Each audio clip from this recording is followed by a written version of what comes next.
Hello ladies and gentlemen, welcome to episode 8 of Downloadable Opinions. I'm Brian Best and joined always by the villainous Adam Gayton. How are you, Adam? It's Monday, so, well, whenever this recording comes out, it won't be Monday, but it's Monday right now, so you know how it feels. Yep, you know, we didn't get you a podcast last week because I was going to go away to a beach, and then things happened, and my beach trip did not go through, and now I'm here and not unstressed like I should have been. Can someone say stressed? I'm going to be a little bit more ticked than usual on this podcast. Maybe a bit No. I'm generally a happy guy, but I don't know how I'm going to be this Well, one. at least it's a good thing we got pretty much happy stories. If this was last week, oh my god. Oh god, someone would probably die. Anyways, let's get into it. Starting off today, which is probably semi-big news. Maybe not the biggest news of the gaming week, but Steam Summer Sales leak online. Posted on Reddit, then on Eurogamer, which comes as a semi-legit list of the games that we should be expecting in Steam's upcoming summer sale. The infamous sale that is known for making us poor, and Valve extremely dirty, just money, just all the money in the world, just everything.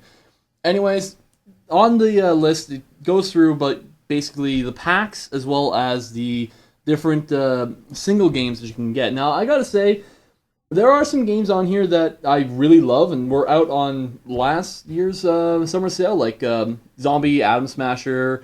There's a few other ones in here. But basically what we look at this for is the packs. Now, we don't have any list pricings on here, but there's studio packs, the franchise packs, like the BioShock franchise, or Civilization, Dawn of War, Dead Island, Duke Nukem even has a bundle on here. So there's a lot of games in this whole pack. Like this goes on for about, I don't know, maybe about 50 or so entries of these different packs that you can get. Now, Adam, you've had some time to take a look at the different items on here. Now, you're mainly a console person, but what do you think about some of these games? Like, what would you be looking forward to most out of all of them? I know it's kind of a hard question, so... Swear. Just Cause 2, Deus Ex, Hitman, Tomb Raider. Where the hell can I go wrong with that? That's true. And, of course, Saints Row the Third, which is probably the best sandbox game ever made. I don't care about you Grand Theft Auto fans. Saints Row has fun. Saints Row is quite fun, although Grand Theft Auto is, just kind of cool. I don't know. Maybe I'd like it more. What are you going to do about it? I don't know. I don't like guy who talks like this all the time, But and then Adam... And then his cousin constantly calls him, and he's kind of annoying. Adam, I like bowling on a game. It was a terrible minigame, though. It's a terrible... I know. I'm playing darts. And well, it could have been worse. It could have been Kinect controls. That's...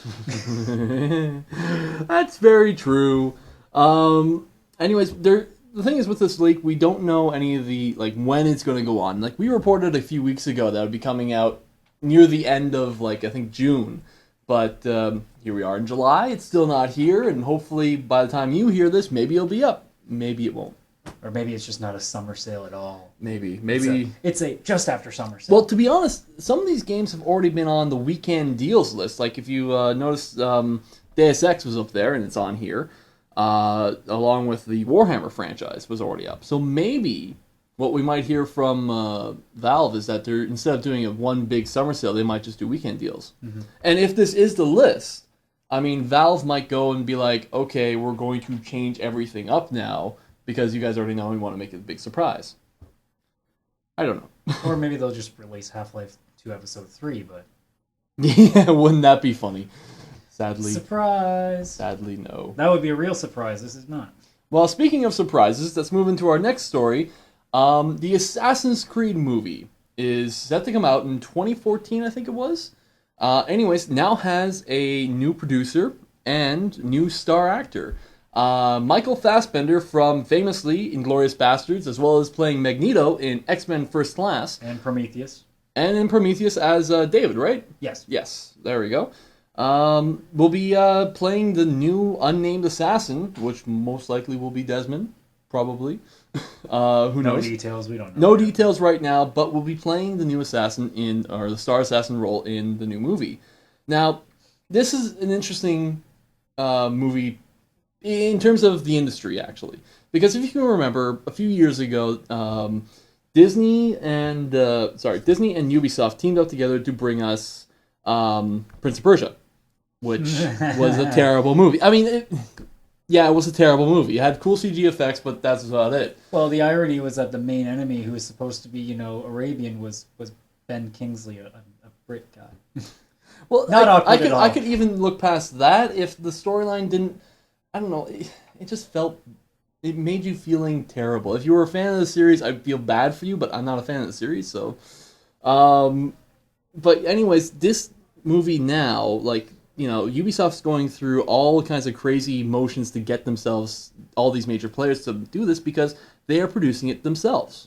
They're going out of the way and being like, okay, we're going to make this, it's all going to be, the way we want it, as opposed to pandering whatever Disney wanted to have or whatever movie companies want to have. Which may be the single smartest decision we're going to ever see with a game movie, and it might start setting a trend. Absolutely, and that would be really cool if we could see other studios go out of the way and make these things. But to be honest, I can't see any other studio do it, except for maybe Square. Well, even EA, if they really want to shell out the cash, they could do it since they own Mass Effect, that kind of deal. I mean, EA is the big money. But the thing is, EA would be just as bad as a movie company because they're not the actual creators of the content. Ubisoft is great because they actually make the games. I mean, they're not, they do eat up other developers and put that into their own thing. I guess Valve could try something too. They don't could, have but to. I don't think they do, but they could. They could. It's probably the only other company that could make something that they own and actually put something the thing into is, it. Because they actually know how to write a story. Yeah, but they're like Google right now. If Google never went public, I'm just going to eat up all this money from Steam and all these other things, just just a big thing of money. I was going to say trough, but just money. Especially your money when the summer sale starts. Oh God, I feel sorry for my wallet already. But yeah. So anyways, getting back to opinions, let's talk about Ubisoft making their own studio. Who else can do this? I'm not really sure at this point. No. Like I said, I think Square could because they've already done them. They've done. I don't think they'd be doing live action though. That's the catch. No, they'd be doing CG. And to be honest, video game CG kind of go hand in hand. Well, did you see the new stuff they showed off at E3? Their new graphics system. Oh yeah. It's ridiculous. Oh my god! It's this year's E3 graphics were just I can't even look at it. You didn't think it could get any better, and thankfully it still isn't Uncanny Valley bad, but it's going to get. I want to say worse, but it's going to get a lot better. 5 to 10 years graphics. Is going to be the point where I think it will start. Yeah, I think it's just going to be crazy. But I mean, I don't know. I think it's that I think Ubisoft's going to go through a bunch of hurdles getting through because the film industry is filled with all these stupid guilds, unions, Teamsters. Not stupid, but it's the way the industry works. It has so many levels of bureaucracy. It's going to be tough for them to make any kind of really major movie picture without doing a bunch of bending over backwards. Mm-hmm. I don't know. It'll be interesting to see. Well, at least it's one movie that we might actually be excited for and actually think there's a chance that it might be good. Well, might be. But speaking of things that have... Well, at least I don't think it's going to be into the category that we put Super Mario movie in. Oh, no. It's definitely not going to be like that. At least we can't say it's going to be that bad. It's not going to be Hitman bad. I think them having absolute control over their content is going to be great. It's like when Marvel decided we're going to make our own studio to make the Avengers. We're going to produce Thor, Captain America, Hulk, and whatever. What was the last one? Iron Man. I mean, it pretty much means that there's actually going to be some consistency and it will match with the actual series. Yeah. Instead of putting their grubby hands on it and rewriting it like with the new Spider-Man movie, which if you haven't seen it, do not. It's a good movie. Do not support it. It's a great movie. I hate it. It's much better than any other Spider-Man. That's not saying much, though. Then go see a Spider-Man movie. If you want to see a superhero movie, go out and see Spider-Man. Because it is a great movie. That they try to copy off The Dark Knight because it's trying to be so edgy like that It's movie. not... And Spider-Man's not really as edgy as Batman. It isn't edgy. It doesn't have that edge that Batman does. Because Batman is a completely dark movie. Where it's this is criminal underworld. People are bad. They kill people and do all kinds of stupid things. This is a superhero movie in the same vein as Iron Man is. It's a very it's a fun movie. I don't know. I did not enjoy it when I watched it. I'll be completely honest. It was. I think it was a good movie. And that's my opinion. And that was my opinion. Okay. And we will take a short break because we have to choke each other now. And we do battle. But anyways, moving on to our last story of the day. Going off on... I think we can do an entire rant on remakes. Because we've had, Metal Gear get remade, we've had Halo get remade, we've had Final Fantasy X getting remade. Not 7. Not 7. Other than HD. Okay, but anyways, a rumor's come out now that 343 Studios will be making an HD remake of Halo 2. They made an HD remake of Halo Combat Evolved, which was the first one. And now they're saying, in at least a interview from Xbox Magazine UK and Kotaku, that there might be a Halo 2 anniversary. Yeah, I don't really know how to feel about it. I mean, like, Halo 2 was a very fun game. It had the multiplayer for the first time on Xbox Live, and it was probably the biggest Xbox Live game for the original Xbox. Now, that said, Halo Combat Evolved Anniversary Edition, I was planning to pick up, never did, but the people... It's alright. It's an alright game. It's nothing special. It's nothing special. We've already played nostalgic. this. And people can still play the original Halo 2 on their Xbox if they want to. Yes, there's backwards compatibility on the new one. So yes. For certain games, yes. Certain games. Not Mafia, which I really wanted to play on, but that's another story. Well, okay, let's talk about remakes in general. What do you think of them? Like, do you think... Like, this game is barely 10 years old. It defines what the remake is. Yeah. I mean, if we're talking a game like Biotic Commando, where they try to... Yeah, well, they tried to completely revive it and make it over again. That's a terrible way to do it.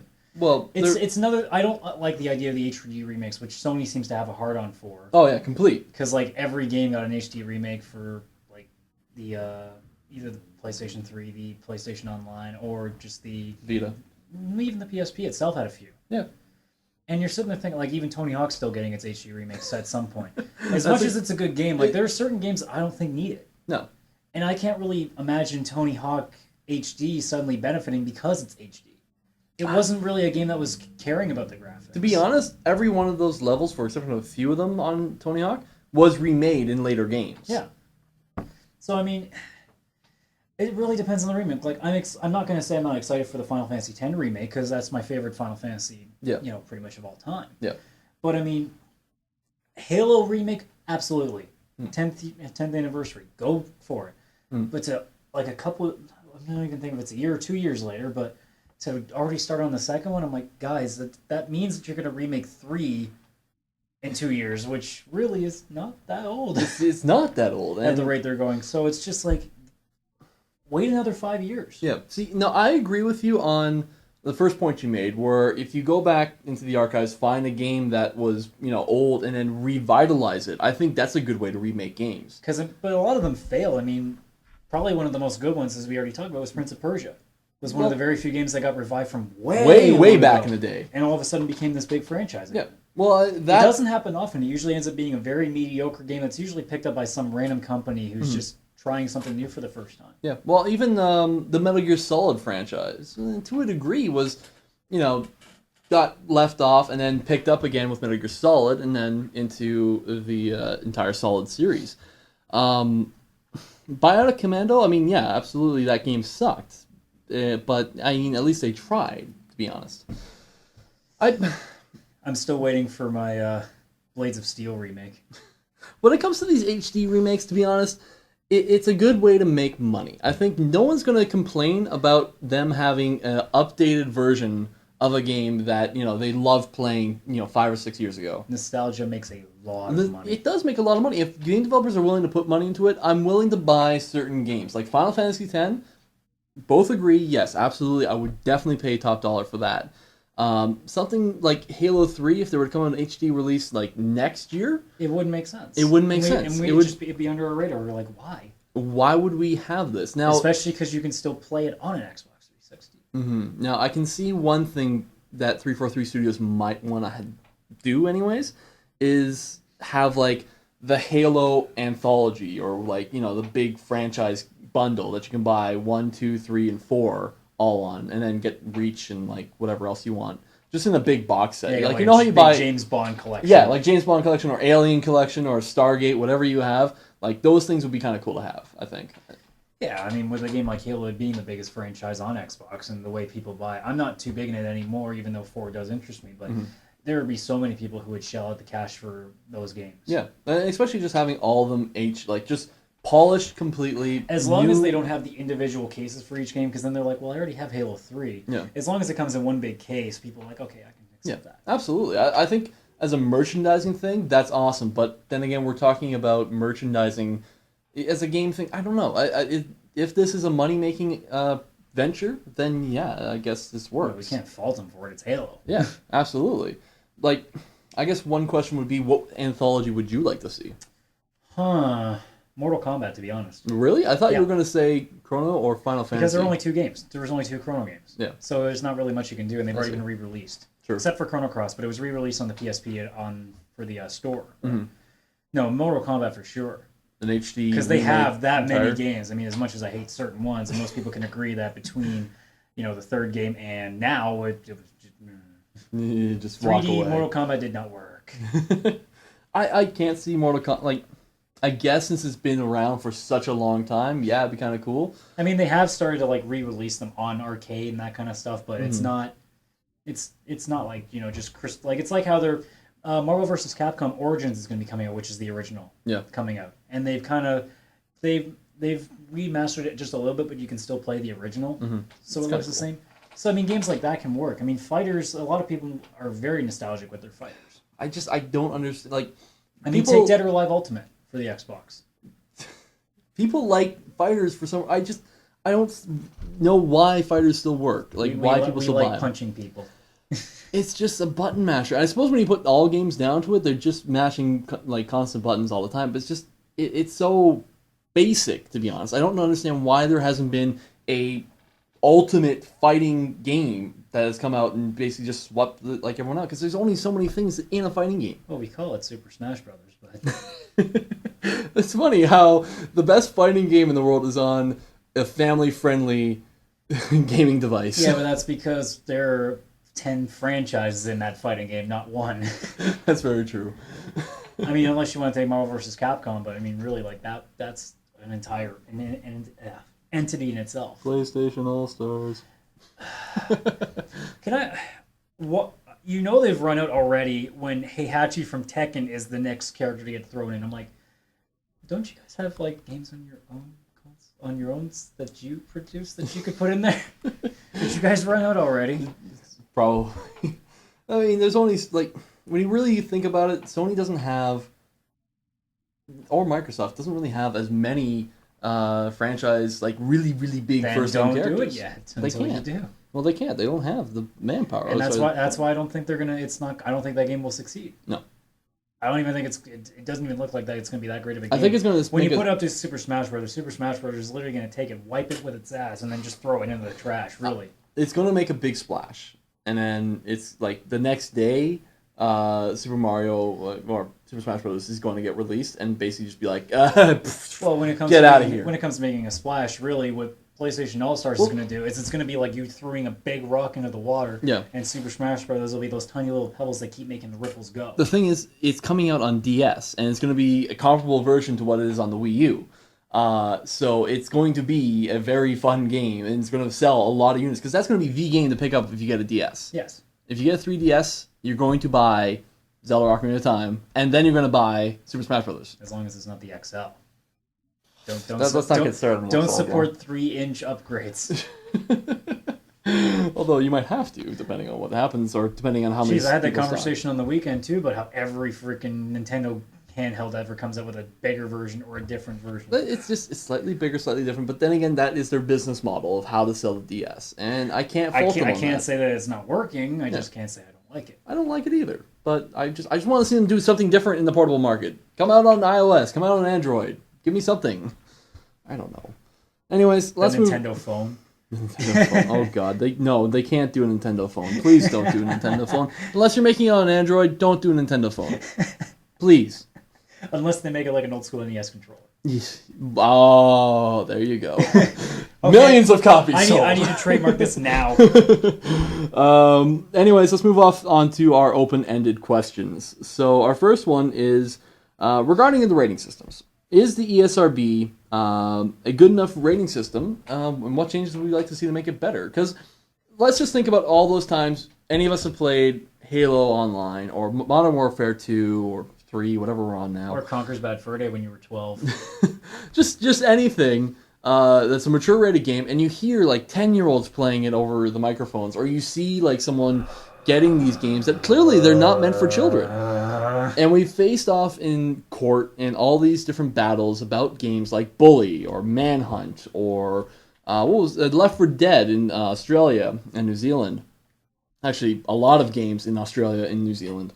They can finally have the real version of Left 4 Dead 2. Finally. Australians can finally play the bloody version. Ooh, wow. No pun intended. Of course not. But the point is, the ESRB is a rating system that's voluntary for all game companies. I mean, game companies don't have to use the ESRB and get a rating. It's the thing that happens. Yeah, they wouldn't get backlash from people if they didn't. No, and to be honest, there are other things like, stores like EB Games or GameStop. They do kind of require that you have an ESRB rating in order to sell it in their stores. But places like Steam, or if you sell it directly online, you don't have to have the ESRB look it over and be like, okay, this is M for mature. But let's just say in the game stores, we see, like all the time, parents buying kids, these crazy bloody games. What do you think we should do about it, Adam? I mean, probably the worst experience I had, and I had to laugh at this one, is I was at an EB Games just looking around. All of a sudden, this one lady walks in. She wanted to return The Sims 3. Mm-hmm. It was because there was sex in it. Mm-hmm. Anybody who's played The Sims know it's not sex. Yeah. And after that, they returned the game, and the kid, he wanted, it was for the Wii too, so we pointed out the Super Smash Brothers. Mm-hmm. And the parent's like, oh, but it's rated for teen, it's got violence. And I looked at her, I'm like, it's cartoon violence. It's nothing short of what you'd see on a Saturday morning cartoon. Don't worry about it. Yeah. And she's like, are you sure? I'm like, yeah. Sure. Pretty darn sure. There's a lot of games that get T ratings that really don't need them. But it's because they think, oh, well, there's punching, even though there's nothing else in it. But it's like, no, we can't let kids do this. Yeah. Kids were punching each other before they were 5. Yeah. Okay? So that's just, parents and adults just not understanding. Mm-hmm. What needs to be done to make it better, really, the only thing I can think of is that if in a game store like EB Games who require an ESRB rating, if you can clearly see that it's a parent too, and obviously it's a parent that probably wouldn't play because it's not hard to detect that. Mm-hmm. Or they're coming in with their young kid, they're just pointing it out, and say it's a Call of Duty game. Mm-hmm. Legally, they can still buy the game for the kid. Yeah. But they should be required if they think, it's like when you think a guy is underage at a bar and you have to check their ID. Mm-hmm. Ask the person, do you realize this is a game intended for people over the age of 17? Mm-hmm. That's all it takes. Well, and again, there isn't any government oversight on this in Canada nor the United States Thankfully. yet. There might be federal laws in the states that are in the individual states that might say differently, but I don't think there's any need to bring any kind of government oversight into it. Absolutely not. And the EB Games and GameStop already do not sell mature-rated games to anyone under the age of 18. But with parents, they should still be checking with the kids. Yeah, well, they definitely, that should be one of the things that, I mean, they can't just stop any parent and say, oh, you do know this game. It's like, it could be them buying it. But what about going onto the console end of things and actually requiring... It might be a little bit creepy Big Brothery, but requiring an actual age in order to play. Well, they already have it on Xbox Live, because I remember having problems with my account, even though my account was, I'm obviously over the age of 18. Yeah. But my brother's at the time wasn't, and he was the first profile on that console. Yeah. So it meant already I couldn't even get demos for Bayonetta at the time. And it was because of his console, so the second he turned 18, I could again. Mm-hmm. So, I mean, they already somewhat have that in place. Mm-hmm. Yeah. And I mean, usually when you download a game, before that you download it, they usually pop up with a screen and they will have the ESRB rating on it. Okay, well, let's just talk about the rating system in general, because it goes E for everyone, early childhood, teen, and then mature, and then there's not rated as well, or adults only, sorry. Do you think there's not enough diversity in terms of the rating system? Because there's a big difference between teen and mature, or that we see games like Super Smash Brothers, and come into that kind of like, different kind of like, you had that parent story where the parent didn't really know if, okay, this is rated teens, but it's really just cartoon violence. Do you think there needs to be that gap where there's a 5 to 10-year-old and then I don't 10, think so, because 15? then you'd be asking people to really look through it and figure it out. Because I mean, the T rating is pretty much the obligatory rating you give to games that you can pretty much say the kids could copycat. I mean, sports games, especially even football, is still for E for everyone. Yeah. Which makes no sense because it's constant violence. But the thing is, saying teen is very, it kind of locks that game down to a certain demographic. And there are some pretty mature, I won't say pretty mature, but mature-ish 9, 10-year-old, 8-year-olds. Really, what they should be doing is giving gamers the chance to kind of go through it as well. Because I mean, it's as far as we know, it's just a bunch of adults.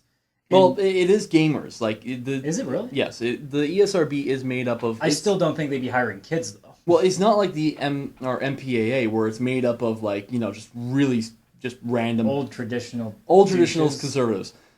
Go watch the movie. This film is not yet rated. Oh, that's such a good documentary. Go see that. That is a great documentary. If you haven't seen that, this film is not yet rated. Watch it. It is a very good documentary on how screwed up the movie business is. It's on Netflix. Go watch it. It's about an hour, 20 minutes long. Such a good documentary. I'm glad you brought that up. I gotta go watch that again. It's nothing like that. It's nothing like the MPAA. Thankfully, too. It's very diverse, and they have like any rating system. There is some traditionalists there, but it's not as. Well, I mean, that's the thing. I don't imagine that you're going to see in a room where people are rating this, you're going to see a bunch of 16-year-old kids doing it. No. It's going to be people in their 20s and up. Yeah. Which still isn't enough. You got to get kids around that age to kind of see what they feel about it. Mm-hmm. Because you can't just give a game a T rating because you can't really decide whether the violence is enough. Well, my question was going to be about semantics. Do you think that saying teen, mature, or early childhood versus the movie industries where it's G, PG-13, I think it's an R, yeah, where it's basically letters that kind of inform you, okay, this is a general audience. This is like parental guidance, which kind of like say that this is so much violence or whatever it is. I don't know. Do you think it would be a better fit for selling games? Because ultimately, that's what the ESRB is there to do. I don't know. I can't really say that it needs it because I don't feel like the ESRB has done anything to fail anything.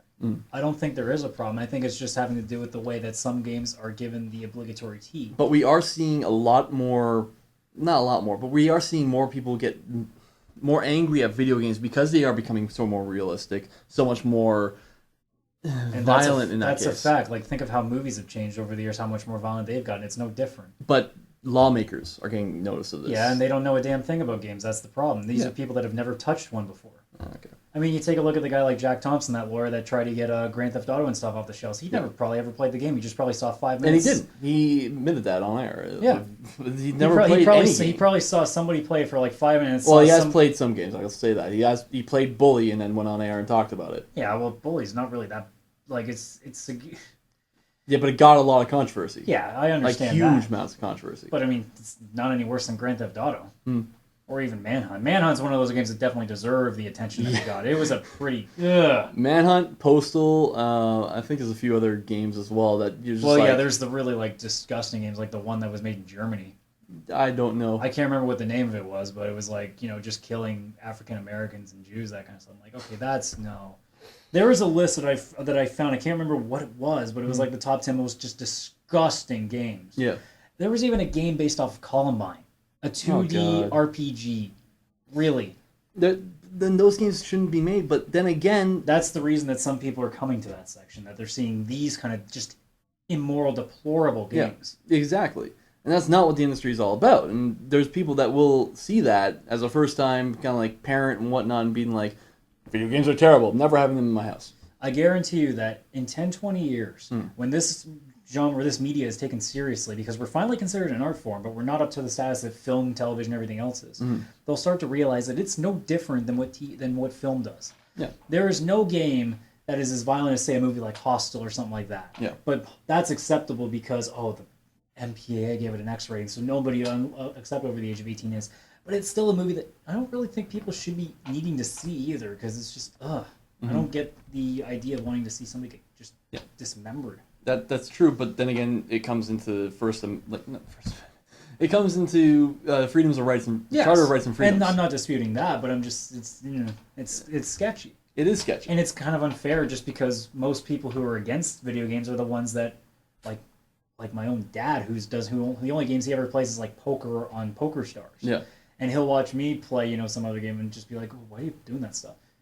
If you have no idea what the medium is, if you've never touched it or have any done research or have you ever done any research to it, you don't know what you're talking about. It shouldn't be in your business to get into it just because you don't understand it. It's like people who went on heavy metal and anything else because they just listened to it for one time and said, oh, that sounds really violent. Yeah. Or that looks really violent. Yeah.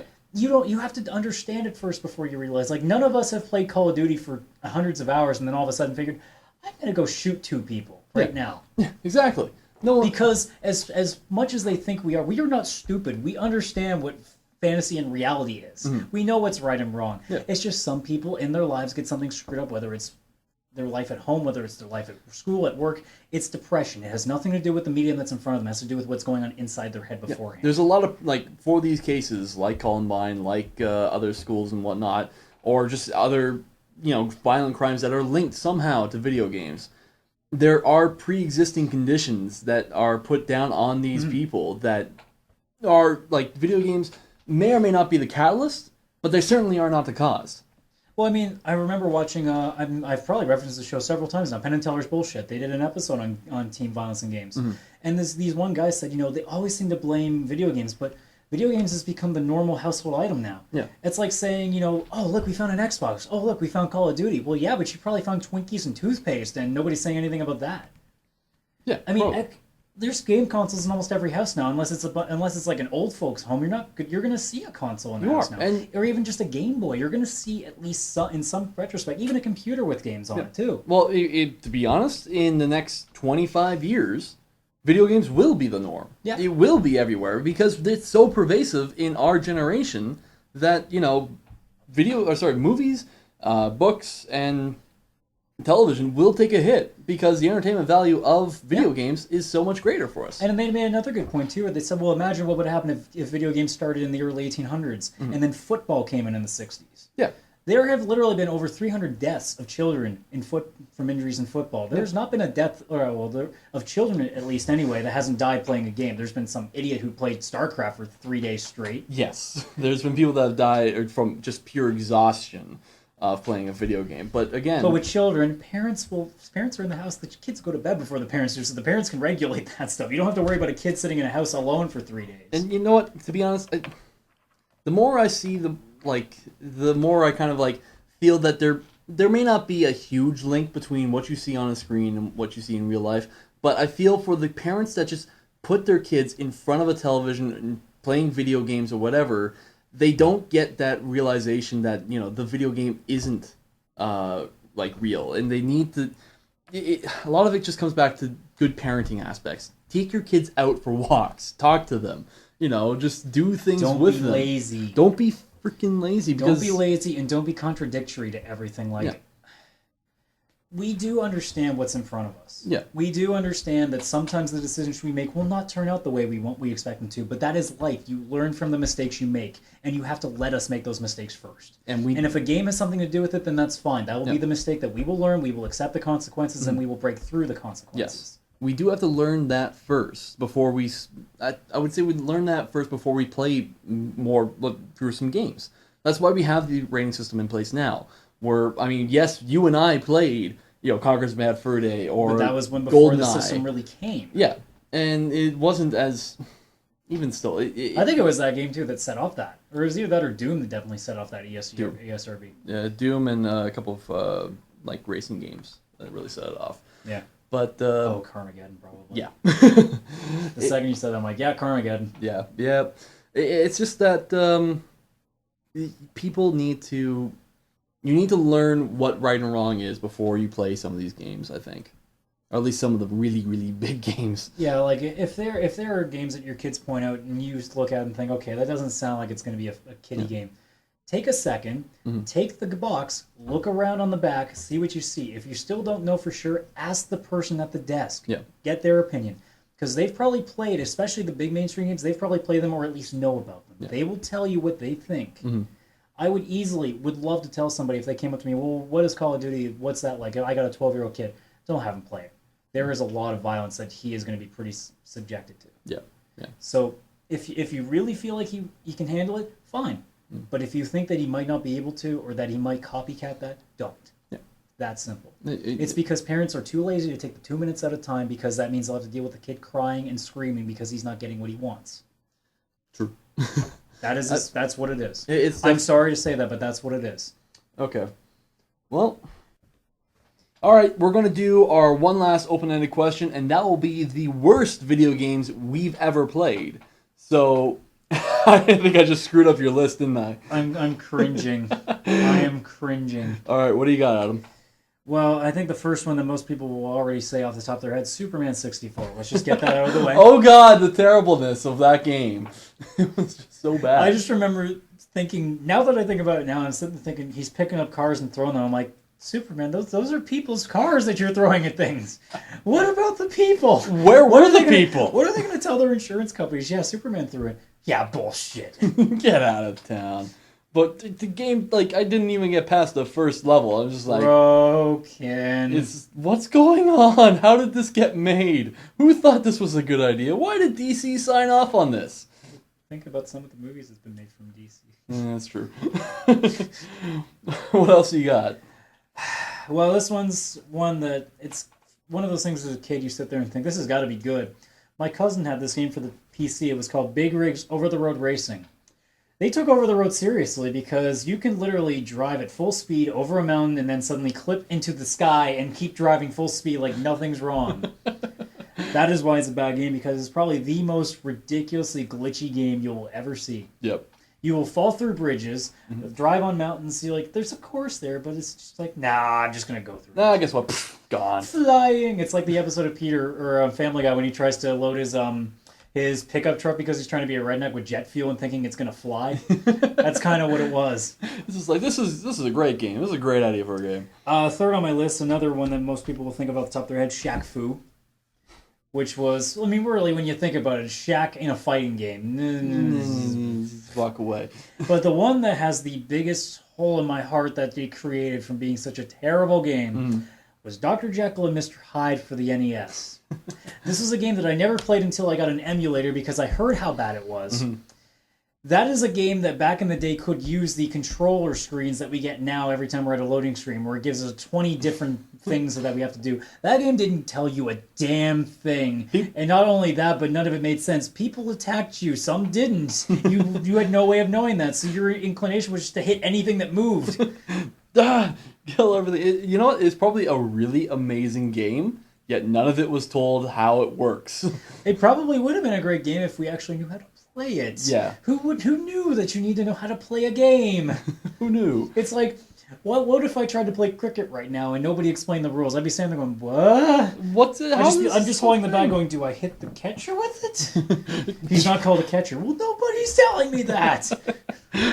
What's going on? Yeah, I completely agree with you. I mean, some of these games you need, like, you have to sit down and think, why did this get made? Especially with Superman 64. It's just like, did anyone do QA? Did anyone do quality assurance testing? I know they're older games, but like we don't need to talk about games like Steel Battalion, the new one, which is just a terrible Kinect game. We don't. Yeah, those are obvious, but like these are games that when the industry was starting and they put no time into it thinking it would work. True. It's a different thing now because it makes a lot of money no matter how bad it is. So. Can you imagine a Twilight game? It would be one of those terrible movie-related games that would make tens of millions of dollars for no reason. Yep, well, it would make money and then just completely go away. Yes. Yep. It would be a quick cash in and then gone. Yep, absolutely. Okay, well, going off into my list right now, I gotta say, number one, any Spider-Man game that's not Spider-Man 2. Exactly. Because, like, there's just... You web sling and you don't go anywhere, and it's like this very linear path in some of them. Yeah. Other ones, it's just like... Whose bright idea was it to have Spider-Man web slinging, but if he fell too far down the skyline, he just suddenly died. Died in pink mist.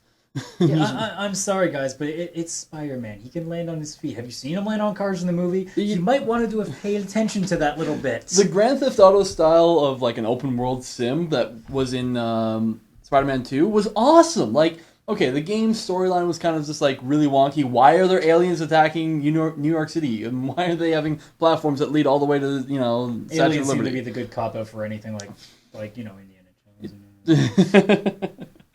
Which that movie was on last night too, and I was not happy to see it. Crystal Skull? Yes. Oh, jeez. I didn't mind it. But anyways, Spider-Man 2, it's a fun game. The rest of the Spider-Man series just seems to fall flat all the time. They're really not changing anything. I mean, the one they tried to have the 4 different versions when you're going back in time and all in different dimensions. I'm like, and okay, guys, you're starting to push it here. And they all have different play styles. And I think I said this at the beginning, like either we talked about this before, when we were doing show prep or just at the start of the show. Any game that switches between different styles of gameplay, there hasn't been done that's been done right. With the exception of like maybe a few combat shooters where you're specifically set in a role in like a co-op setting. But I mean, we'll find quickly with Assassin's Creed 3 if they can handle assassinations in the naval battles. That will be interesting to see. Don't know if they can do it. I don't think they can, but I'm excited to see if they can. Yeah, I'm sure they'll find some kind of adequate middle ground. But again, like moving off to 3 or 4 different playstyles, you're never going to get anyone right. It's like jack of all trades, master of none. You're not going to be able to do it well. And yeah, anyways, that's Spider-Man. The other one that really broke my heart was Perfect Dark Zero.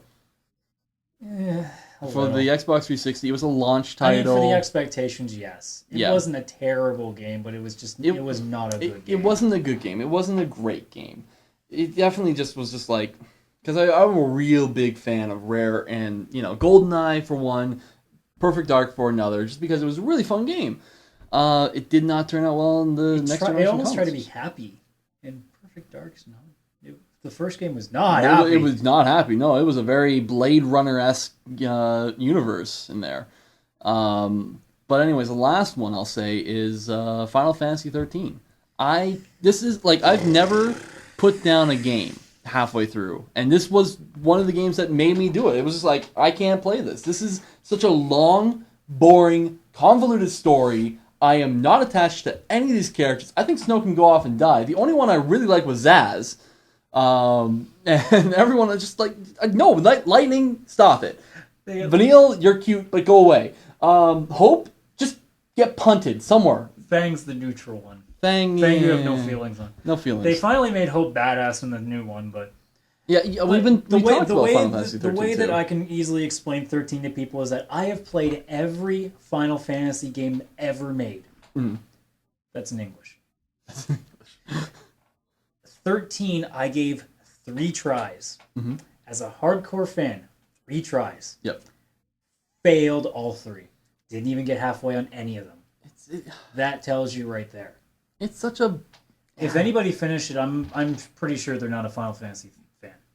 Or at least not a hardcore enough fan to realize that. Or you're just really bored and you want to play something for a long period of time. Or they're an achievement whore, actually. That too. It's such a weird game. Like, I don't understand why it's this big thing. It's just... It seems like they were starting to concentrate more on the graphical implementation. It was. And you know what? To be honest, I think that was probably it. They were working on making a graphics engine that looked amazingly pretty, fighting things. And not to say that I don't blame them, but I mean, it's a game, guys. It's not a movie. You have to concentrate on it. Well, if you want to make a movie so bad, make something like Dear Esther, or Journey, or even L.A. Noire. Yeah. Just make something that's just... Make something that we're not supposed to think is a game. Yeah, just a tech demo. Exactly. I don't know. They gotta watch out that they don't fall into the Dead or Alive trap where they focus too much on jiggle stuff as opposed to actual gameplay. Yeah, except that they go even further by having really young girls that show cleavage too. Vanille. Technically, she's supposed to be a child. She don't look like a child. No, she does. No, she does not. Saz treats her like a child. I'm thinking at her, I'm like, dude, she clearly is not a child. I don't even know. It's just there's some bad games, but Final Fantasy 13 really takes the cake in my opinion. It's a bad game. Anyways, this is it for episode 8 of Downloadable Opinions. I'm Brian Best. That's Adam Gayton. Say something, Adam. Can we stop talking about bad games? We can. I'm gonna go play Minecraft now and then completely forget about all of it. Tune in next week. We'll talk about something that's happier. Hopefully, I'll be less stressed. Follow us at Add downloadable opinions or DLOpinions. It's not. It's one of the two. Or give us go to our website, download our DLOpinions.com. Everything in the show. We have a website. We have a website. Thanks for listening. Goodbye. Adam's still drinking. Go and he's going to press stop right about now. Come on, press the button.